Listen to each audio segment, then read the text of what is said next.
할렐루야. 이제 대강절 특세를 마치게 됩니다. 옆 사람에게 한번 인사하고 격려해 주세요. 2주일 동안 수고 많으셨습니다. 네. 전 이틀밖에 안 나왔는데요. 이런 얘기 안 하셔도 돼요. 네. 긴 여정이 지났습니다. 저녁 집회로 또 새벽 집회로 수고하신 우리 찬양팀, 또 미디어팀, 기도해 주신 장로님들 모든 분들에게 감사와 격려의 말씀을 드립니다. 여러분, 어린 시절에 추억으로 한번 돌아가 보세요. 큰 도화지가 있습니다. 한쪽에 막 물감을 짭니다. 그리고 종이를 이렇게 반으로 접어서 딱 펼치면 어떻게 되죠? 반대편에 똑같은 그림이 묻어나오죠. 네. 이걸 뭐라고 그러나요? 데칼코마니. 네. 기억나시죠? 데칼코마니. 어린 시절의 추억이 있을 것입니다.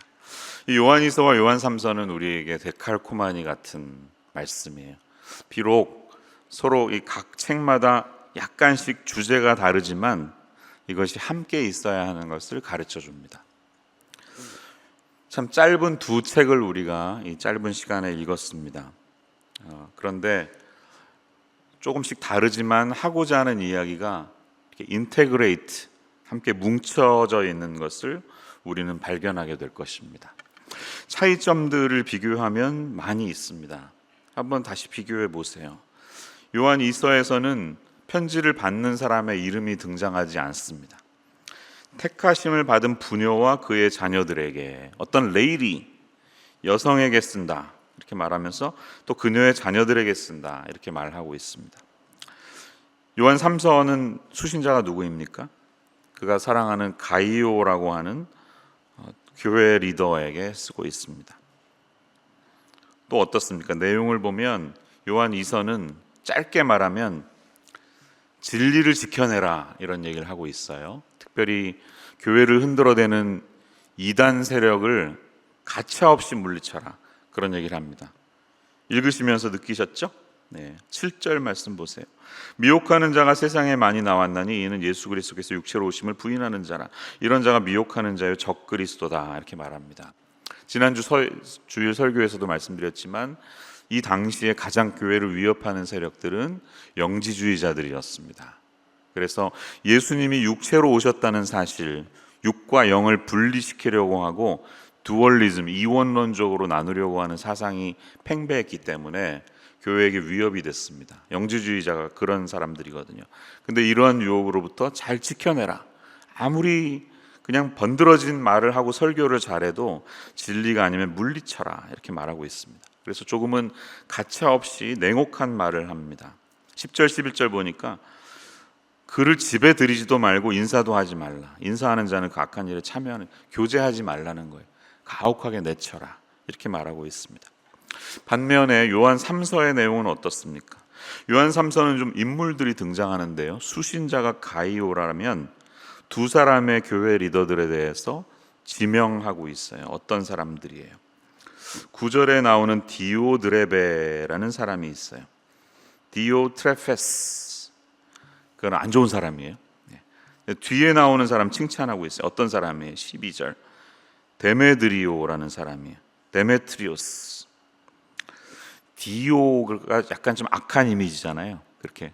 그래서 이렇게 기억하시면 좋을 것 같아요. 가이오, 디오드레베, 데메드리오인데 good, bad, good 이렇게 그냥 기억하시면 좋겠습니다. 그 디오는 악한 뜻이니까 중간에 디오드레베가 욕먹었다 이렇게 말하는데 이 두 사람의 행태에 대해서 말하면서 이들을 기준하는 평가하는 제일 중요한 위치가 뭐냐면 영접하는 것에 대한 말씀입니다. 낯선 이들을 영접하고 특별히 이 지역교회마다 돌아다니는 순회 전도자들이 있는데 사도 요한도 마찬가지인데 그러니까 한 일주일씩 부흥회를 했나 봐요. 그런 분들을 예수님의 이름으로 잘 맞아들였냐 아니면 그분들을 질투하면서 내쫓았냐 이걸 기준으로 말하고 있습니다. 조금 더 이것을 다시 요약하면 요한 2서는 교회 문을 닫아라 이런 메시지일 수 있어요. 진리를 지키기 위해서 문을 닫아야 한다. 헛된 세력들이 들어오지 않게 해야 된다. 이렇게 말하지만 요한 3서는 문을 열어라 이렇게 말합니다. Open your door. 누구든지 주님의 이름으로 오는 이들을 맞아들여야 한다. 이렇게 말할 수가 있습니다.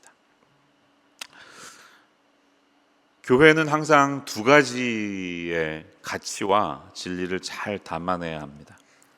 한쪽에는 진리를 사수하려고 하는 분들이 계세요. 트루스 파리라고 하겠습니다. 진리당원들. 한쪽에는 사랑을 이루어내야 하는 분들이 있습니다. 러브 파리라고 할 수가 있겠습니다. 이 두 가지가 항상 좀 갈등을 일으키는 경우가 있는데, 오늘 말씀은 교회는 사실 이 두 가지를 다 이루어야 한다는 것입니다. 자, 그래서 1장 요한 2서의 3절을 보면 특별히 진리와 사랑 가운데서 우리와 함께 있으리라, 이 말씀을 강조하고 있어요. 하나님과 예수님 안에 있는 은혜와 긍휼과 평강이 진리와 사랑 가운데서 우리와 함께 있으리라, 이 말씀을 잘 붙드실 수 있으면 좋겠습니다. 그래서 다시 요약하면 우리는 walk with the truth in love, 이렇게 항상 기억하면 좋을 것 같아요. 사랑 안에서 진리를 행하는 자들이 되어야 합니다. 우리 영어로 한번 해볼까요? Walk with the truth in love. 네. 여러분, 이런 부분들을 신앙생활하면서 많이 보셨죠? 진리파에 계신 분들은 대부분 뭔가를 수호하는 것에 관심이 많습니다. 그래서 옳고 그름이 그들의 가치 위에 제일 중요하기 때문에 옳지 않은 것들에 대한 반발이 있습니다. 교회는 당연히 교리적이나 영적인 도전이 있을 때 이 부분을 잘 간직해야 합니다. 그런데 우리의 모든 이런 진리를 지키기 위한 열정이 사랑이라는 그릇 안에 담기지 않으면 문제가 있다는 것이에요. 그래서 사랑이라는 그릇 안에 담아서 그 진리를 지켜낼 수 있는 우리 모두가 되어야 할 줄로 믿습니다. 이 데칼코마니 같은 이 두 가지 말씀을 잘 기억하면서 올해 대강절을 한번 마무리해 보시기를 바랍니다. 나의 성향은 진리를 지켜내는 쪽에 있었나? 아니면 사랑을 담아내는 쪽에 있었나? 사랑으로 용납하고자 하는 분들은 참 좋으신 분들입니다. 예수님을 닮아가시는 분들이에요. 그런데 혹시 우리가 분별 없이 행하고 있지는 않습니까? 때로는 진리의 눈을 밝히 비추고 오늘 요한 2서에서 말하는 교회에게 도전을 일으키는 수많은 세력들을 분별해낼 수 있어야 하는 것이에요. 제가 얼마 전에 우리 니제르에 다녀왔잖아요. 근데 이제 다녀와서 조금 아프리카에 대해서 더 많은 관심이 생겼습니다. 그래서 여러 가지 아티클을 읽다 보니까 이제 니제르를 비롯한 서아프리카는 주로 프렌치, 우리 프랑스어를 하는 계열이에요. 그리고 대부분 무슬림들이 많습니다. 이슬람이 강력한 세력을 형성하고 있어요. 그래서 여전히 우리가 영적으로 돌파해야 될 나라들이 많이 있어요. 뭐 아이보리 코스트 같은 나라는 해안가에 있고 예전부터 선교의 물결이 있었기 때문에 조금 열려 있지만 니제르나 뭐 모리타니아, 뭐 모로코 서쪽에 뭐 많잖아요. 여러 나라들은 거의 98% 무슬림 막 이렇습니다. 그 가운데 이 정예림 선교사님이 사역하시면서 이 작은 빗줄기 같지만 막 1년에 29명씩 세례 주는 것은 엄청난 일이에요. 정말 우리가 집중적으로 기도해야 될 필요가 있습니다. 반면에 아프리카는 어느 대륙보다 많은 56개의 나라가 있거든요. 이 5대양 6대주 중에 가장 많은 나라가 아프리카에 있는데 약 14억의 인구가 아프리카에 살고 있다고 합니다. 그런데 동쪽 이스트 코스트에 위치한 나라들은 영어권 나라가 많고 명목적으로 보면 크리스찬들이 굉장히 많습니다. 제가 지금 정확히 통계를 기억하는지 잘 모르겠는데요. 이디오피아, 콩고 민주공화국, 탄자니아 이런 나라들은요 크리스찬들이 59%, 65%까지 되는 나라가 있습니다. 믿겨지세요? 예수 믿는 사람이 굉장히 많은 거예요. 엄청나게 지금 어떤 영적인 부음이 일어나고 있습니다. 그런데 그 나라들을 봐보니까 한국에 굉장히 관심이 있대. 한국을 참 좋아하는데 놀랍게도 기쁜 소식 선교회 박옥수 아십니까? 코리안 크리스찬 그러면 이분들이 제일 먼저 이미지가 있는 거예요. 우리가 선교에 담을 쌓기도 전에 이단들이 먼저 들어가 있어요, 아프리카에. 그래서 코리안 크리스찬 그러면은 박옥수 목사님 이런 분들이 제일 프런트에 있다니까요. 그래서 서울에서 아프리카 국가들이 이 포럼 같은 걸 연 적이 있었는데 대통령이 2명이나 박옥수 목사를 만나러 왔었다고 합니다. 여러분, 이것에 대해서 어떻게 생각하십니까? 우리가 뭐 손을 쓰기도 전에 이단들이 먼저 들어가서 뭐 여호와의 증인이라든지 다른 뭐 몰몬이라든지 그렇게 해서 참 속수무책으로 당하고 있는 경우가 굉장히 많다는 것입니다. 좀 경각심을 일으켜야죠. 교회 안에는 어떻습니까? 지금 한국 기독교는 뭐 하나님의 교회, 안상홍, 뭐 그다음에 우리 신천지, 이만희, 뭐 기쁜 소식 선교회, 구원파 등등의 여러 가지로 굉장히 영적으로 혼탁한 가운데 있습니다. 이런 가운데 내가 사랑으로 품고 안는 것도 중요하지만 진리를 잘 지켜내고 있는지 이 말씀을 기억할 수 있으면 좋겠어요. 특별히 저는 요한 이서의 수신자인 이 부녀와 그의 자녀들이 누구일까에 대해서 생각을 해봤습니다. 어떤 신학자는 교회를 가리키는 것이다. 교회는 보통 여성형이니까, it's a feminine noun. 교회를 여성형으로 부르니까 교회 전체에게 쓰는 일반적인 서신이다.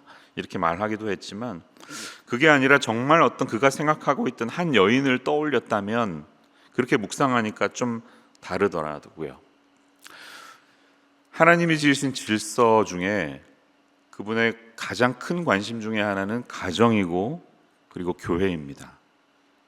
이 사회를 이끌어가는 근간에는 예수님이 직접 세우신 교회를 통해서 하나님의 나라가 확장이 되고 그 하나님의 사람들은 가정을 통해서 그 가치가 형성이 되어 갑니다. 근데 오늘날 이 두 가지가 다 무너지고 있는 것 같아요. 그런데 이 가정을 이끌어가는 가장이 있죠.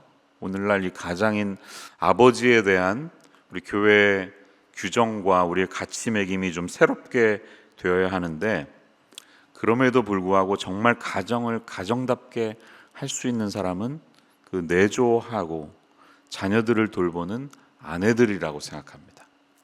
대부분의 가장들은 하루에 15시간, 16시간씩 밖에 나가 있으면서 가족들을 부양하느라 정신없이 살아가십니다. 다시 한번 우리는 이 어머니의 위치가 얼마나 중요한지, 나의 자녀들을 믿음 안에서 양육하는 것이 얼마나 중요한지, 이것이 진리를 지켜내는 교회와 가정을 잘 지켜내는 것이 우리 교회에게 주신 사명이다라는 말씀을 붙들 수 있으면 좋겠습니다. 이 어머니야말로 가족들에게 링크 역할을 하는 그런 분이시기 때문입니다. 저희 집도 마찬가지예요. 저는 새벽에 나갔다 밤에 들어갈 때가 많은데 이제 아들, 딸 다 뭐 거의 대학에 직장에 나가 있지만 정말 깊은 이야기를 하면서 어떤 영적인 공급을 받고 진지한 대화를 하는 우리 아들, 딸들은 엄마랑 얘기하더라고요. 엄마랑 전화하고 집에 들어가면 좀 질투심을 느낄 때가 있습니다. 무슨 얘기했어? 이러는데 스스로를 돌아보죠. 내가 너무 바깥 일에만 신경 쓰는구나. 하지만 결국 이 전체를 이끌어가는 링크는 아내들이 하고 있구나, 이 생각을 다시 한번 하게 됩니다. 잠언 말씀은 아내의 역할에 대해서 이렇게 지적한 적이 있습니다. 잠언 19장 13, 14절 보시면 이런 말씀이 있어요. 같이 읽어보겠습니다. 시작. 미련한 아들은 그 아비의 재앙이요 다투는 아내는 이어 떨어지는 물방울이니라. 집과 재물은 조상에게서 상속하거니와 슬기로운 아내는 여호와께로서 말미암느니라. 아멘. 오늘 이 말씀을 잘 붙드시고 특별히 이 자리에 계신 어머니들이 하나님께서 참으로 관심 가지시고 가정을 지켜내는 수호자 역할을 하는 귀한 분들이신 것을 마음으로 붙드실 수 있기를 주님의 이름으로 간절히 축원합니다. 흥미롭게도 그러나 요한 이서는 진리를 지켜내는 부분이지만 사랑 안에서 하는 것이 중요하다 이렇게 말하고 있어요. 그래서 요한 이서 5절 6절 말씀을 보면 부녀여 내가 이제 내게 구하노니 서로 사랑하자. 이는 새 계명 같이 내게 쓰는 것이 아니요 처음부터 우리가 가진 것이라. 또 사랑은 이것이니 라고 사랑에 대한 강조를 하고 있습니다. 반면에 이 hospitality, 낯선 이를 영접하고 섬기는 사랑을 강조하는 요한 3서의 내용은 무엇을 말하고 있습니까? 진리를 강조하는 것을 발견하고 있습니다. 요한 3서 3절을 보세요. 3절 4절. 형제들이 와서 내게 있는 진리를 증언하되 내가 진리 안에서 행한다 하니 내가 심히 기뻐하노라. 내가 내 자녀들이 진리 안에서 행한다 함을 듣는 것보다 더 기쁜 일이 없도다. 이렇게 말합니다. 그러니까 이 두 가지는 결국 하나인 것입니다. 따로 떨어진 것이 아니에요. Are you in the love party or in truth party? 이렇게 묻는 것이 아니라 우리는 사랑 안에서 진리를 행하는 자들이 되어야 합니다. 사랑과 진리는 데칼코마니처럼 달라 보이지만 결국 같이 있는 것이에요. 교회는 언제나 이 역할을 온전히 감당할 때 하나님은 교회를 통해서 일하셨습니다. 진리가 무너지고 로마의 국교가 되면서 점점 깊은 타락에 들어가게 되었죠. 성직자 매매가 행해지고 결혼하지 않아야 되는데 막 첩을 두면서 성적으로 타락하는 리더들이 있었습니다. 그 모습을 견딜 수 없었던 진리를 사랑하는 분들이 교회를 떠나 수도원으로 들어갔습니다. 그래서 모네스트리, 수도원 운동이 시작이 되었어요. 근데 수도원 운동과 함께 같이 병행했던 것이 무엇입니까? 수도원 옆에는 항상 고아원이 있었고요. 그 다음에 병자를 돌보는 병원의 시초가 수도원을 곁에서 시작이 됐어요. 주로 로마 제국 하에서 이 딸들은 별로 중요한 가치가 아니었거든요. 남마 선호 사상이 너무나 강했기 때문에 필요 없는 딸을 낳을 때 막 그냥 과감하게 버리는 그런 불행한 일들이 많이 일어났었는데 그때 수사들이 그 아이들을 거두어다가 데려 살기 시작하고 그것이 고아원의 시초가 되었던 것이에요. 또 여러 갈 곳이 없는 나그네들을 맞이하기 위해서 이제 깨끗한 침대와 따뜻한 공간을 마련하기 시작했죠. 그것이 하스피털, 병원의 시초가 되었습니다. 그런데 하스피탈과 하스피탈리티는 어원이 같습니다. 사실 여기서 말하는 낯선 이들, 순회하는 이들을 잘 영접하라고 하는 마음에서 오늘날의 하스피탈이 나왔던 것을 우리가 기억할 수 있어야 합니다. 다시 한번 하나님께서 오늘 내게 주신 말씀은 사랑과 진리는 서로 대립하거나 대적하는 개념이 아니라 그리스도 안에서 하나가 되어야 하고 이것이 잘 융합될 때 온전하고 성숙한 교회로 빚어질 수 있다. 이 말씀을 가지고 오늘 주님 앞에 함께 달려갈 수 있는 저와 여러분의 인생 되시기를 주님의 이름으로 축원합니다. 함께 우리 기도하겠습니다.